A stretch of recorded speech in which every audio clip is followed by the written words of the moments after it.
Hello there, ladies and gentlemen, and welcome to the Mr. Cow Animated Theater. Now, this channel is a place for me to post my cartoons, but also this channel is a place for me to make videos on writing advice and other such things. So, this is gonna be me reacting to one of my very favorite comic book writers, Scott Snyder. If you watched my last video on Scott Snyder, you'll know that he is a very influential writer for me. He does a lot of things that I really like in his stories. In fact, I would go as far as to say that his version of Batman is the definitive version of Batman inside my head. So, with that being said, let's go ahead and jump right in to Scott Snyder talking about the three-act story structure. For those of you unfamiliar, what three-act structure is it's kind of again like a guideline that people that write, especially screenplays and write for film and TV use, but I use and a lot of people use for fiction as well, to chart the emotional progress of your main character, right? So if you think about it as a 120-page story, okay, like so about a 2-hour movie, a 6-issue arc, because 20 pages an arc, right? An issue, so 6 issues, 120 pages. If you think about it as that kind of first big volume, right, the first movie of your story, then you have kind of 30 pages or 30 minutes, 60 minutes, and 30 minutes. So 120 minutes, it's a movie, again, a movie sort of guide, right? Act one is 30 minutes, that's green. Act two is yellow. Act three is red. There are a couple points in three-act structure that you generally hit, and you can kind of almost do it with any movie. Again, this is Western culture storytelling. There's other forums around the world that kind of espouse different priorities, but for most kind of Western storytelling, Hollywood novels, all that kind of stuff, it follows generally this kind of guide. So, this is interesting. I'm going to uh, be thinking about this when working on my next writing projects because I feel like sort of structure is something that my writing lacks a lot. Um, so this might be something I use to sort of give my stories a little bit more structure, and that might allow me to tell a little bit more of a coherent, straightforward story and be a little less rambly. But let's continue to hear what he has to say. So your main character, what you do, what happens is this part here from the very beginning of the story, for the first 15 minutes or so of the film, for the first issue or so of a 6-issue series, okay, you're going to show what they're going through, who they are, given the thing you're about to confront them with. So, for example, it doesn't mean just like if you're Spider-Man, you're a good guy and you save people. It means in this story, you're Spider-Man and you're wondering about your purpose. You're wondering, are you doing the right thing?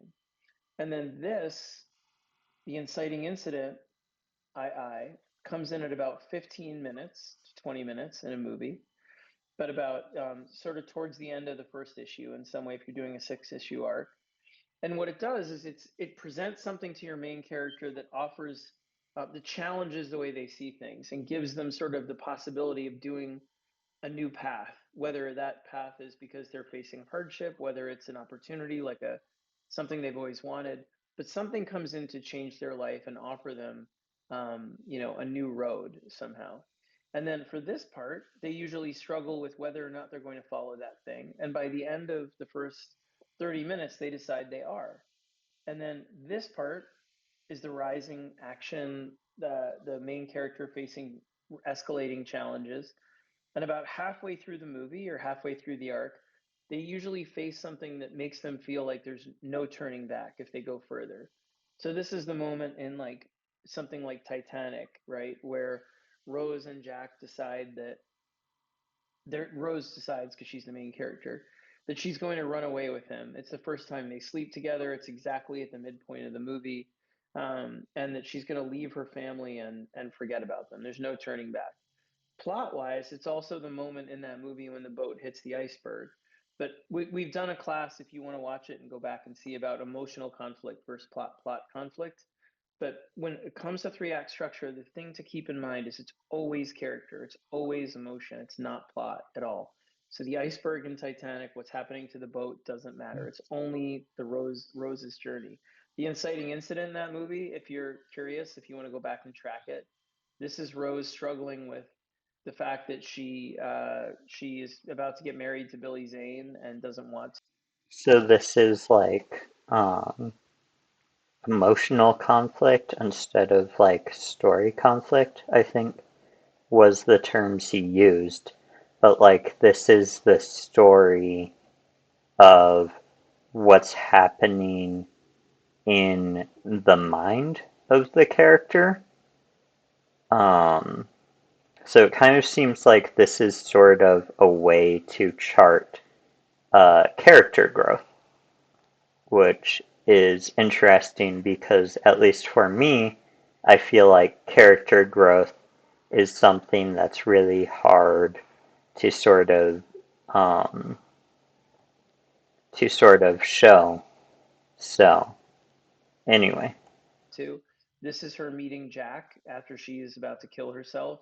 And this is where he invites her down under the to the lower decks to join him. And this is everything to the point they sleep together. Here, the next part of it is the rising. Now that you've made the choice that you can't go back from, the story continues to a point where it feels like the hero has lost everything and has made the wrong decision. This usually happens about 90 minutes into a 120-minute film, 4.5 to 5 issues into, or 4 issues, let's say, into a 120-page book. And when that happens, they feel like there's no going forward. Everything seems stacked against them. And then they turn it around for whatever reason. They decide they're going to go forward, and then you get to the climax where they face their biggest fear. They overcome it, or they lose, and you get your denouement. So this structure, as mechanical as it sounds, isn't just like, it's not just nuts and bolts. Used to measure from all the way back from like Black Mirror and Court of Owls all the way to now with Absolute Batman. Okay. Black Mirror, Core Vowels, some of my favorite comic books I've ever read. So, you know, I just wanted to throw that out there. So what I'd say is, like, for me, it's just a couple key points. It's at the beginning of the story, you're presenting us with the character in a way and seeing what they're going through, and in the specific realm of what they're about to face. So again, Batman isn't just being awesome in Court of Owls at the beginning.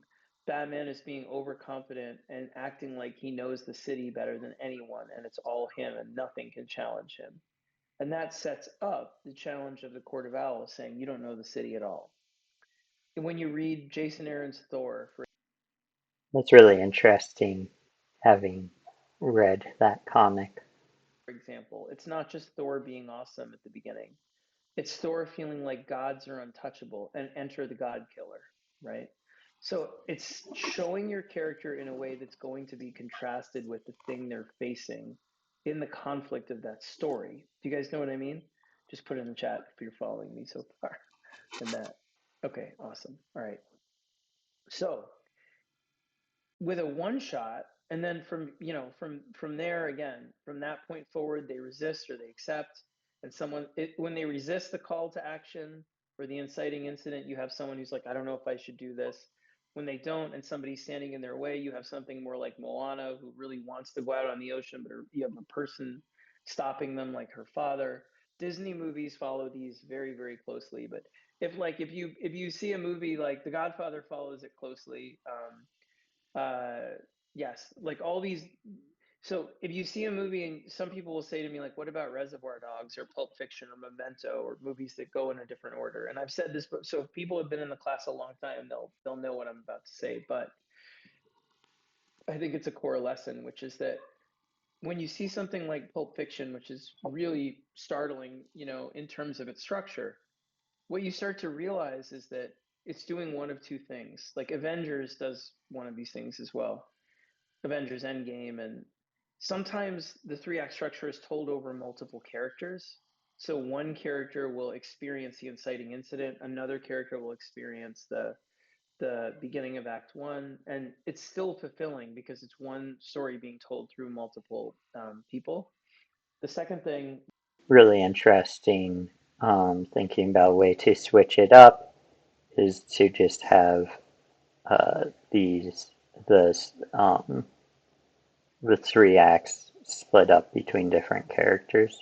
is uh, the other way to do it is to do something that's structurally really different, but you're hitting all the beats in different places. They're just rearranged.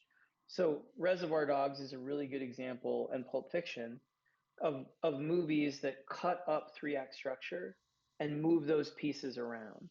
So the beginning of Reservoir Dogs happens at the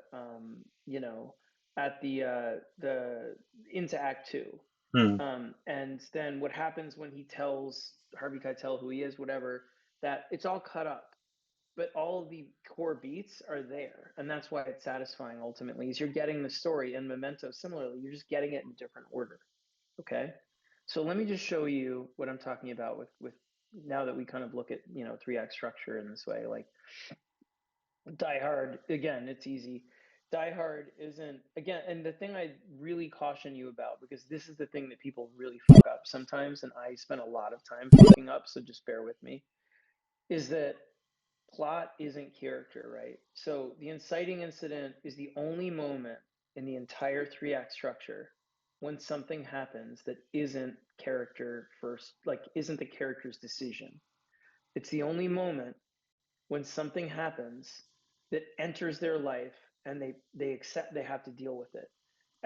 Okay, so that's interesting. It's like the like the inciting incident is so like everything that happens to this point is the character being like, I'm gonna do this, I'm gonna do this, and then the inciting incident happens, and it's like, okay, this thing is outside of your control, so now how are you going to react to that? Everything else is them acting, right? Even the all hope is lost, they try something and it doesn't work. Okay, so the inciting incident is the only moment of plot in the whole thing. So in Titanic, for example, just because I was talking about that before, the inciting incident is her meeting Jack. The act one is when she decides to go with him. Point of no return is when she says she's leaving her husband, her fiance, and going with him. The all hope is lost is when she feels as though he's betrayed her, that he took the jewel thing and that he's not who he said he is, and that. The plot, the boat hits the iceberg, the boat is sinking, they have to get on a lifeboat. None of that matters to the three act structure. The whole story of Titanic could take place before it hits the iceberg. And I'm not saying it would be better or worse, or I mean it'd be worse, but like I'm not saying it would be the same. But when you're thinking about three act structure, you're thinking about the characters' emotional moments, not what's happening in the bigger picture. Not sometimes those things are really wedded, like in Titanic, they're perfectly wedded. In a big blockbuster, the biggest plot moments happen alongside the biggest character moments, and they So, that's interesting. Like the character moments, um, like going at the same time as the plot moments. It's almost like you could visualize it as like music, where you have like, let's say the character moments are like represented by like a nice, beautiful piano piece or like a violin or something, and then like maybe the um, the plot moments are uh, indicated or represented by like a drum. So like you could see where like when you have, like the dramatic deep moments within the violin, which is the character moments, you have like those moments and then the drums start kicking in. And I feel like that's a really interesting way to look at it. They just hit you to make that thing explode. So not only does she meet Jack, but she's about to kill herself and whatever. Not only does she go see Jack, but she goes down and meets like, everybody down. It's a huge dance. Not only does she sleep with Jack and decide, I'm not going back there, but the boat hits an iceberg at that exact moment. And so it's sinking. And so everything converges to say, I can't turn, there's no going back. The boat's sinking, right? Not only does Again, like think about it as like a music piece and how like the instruments all build into each other to create one coherent piece. And I think that's a really interesting way to sort of structure your story in a way where it almost um, rhymes, like these elements sort of like build and point back to one another, and you feel more deeply for the character moments because there's also like big action stuff that's going on. That's really interesting and really cool. Now I have to think about that again when I'm writing.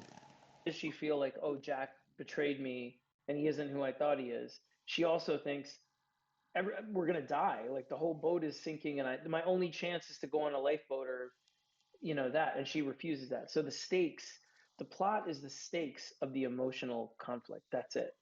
The plot is how dramatic you want to make the emotional conflict and this three-act structure in a giant bombastic way. You could make it Titanic a very quiet movie, honestly. It could all take place before there's any impact with the ice. Or it could be even more crazy. The whole thing could happen afterward. Who knows? But I'm just saying, like, the plot is not that. Okay. So, how do you tell a story with all of this in it? Let's take a look. Okay. Like, but the idea is you get all of these emotional beats in some way or other. Right. So, I'm going to pull up. You move three-act structure aside, and I'm going to pull. All right, so that's where we will leave off for today. I hope you enjoyed this video and you got something from it. I know I did, but thank you for watching. It helps out a lot if you're able to like the video and also subscribe to the channel. Yeah, if you're interested and have heard of like other forms of story structure, I'd love to hear about that in the comments section. But with that being said, again, thank you for watching and farewell, and don't forget to brush your teeth.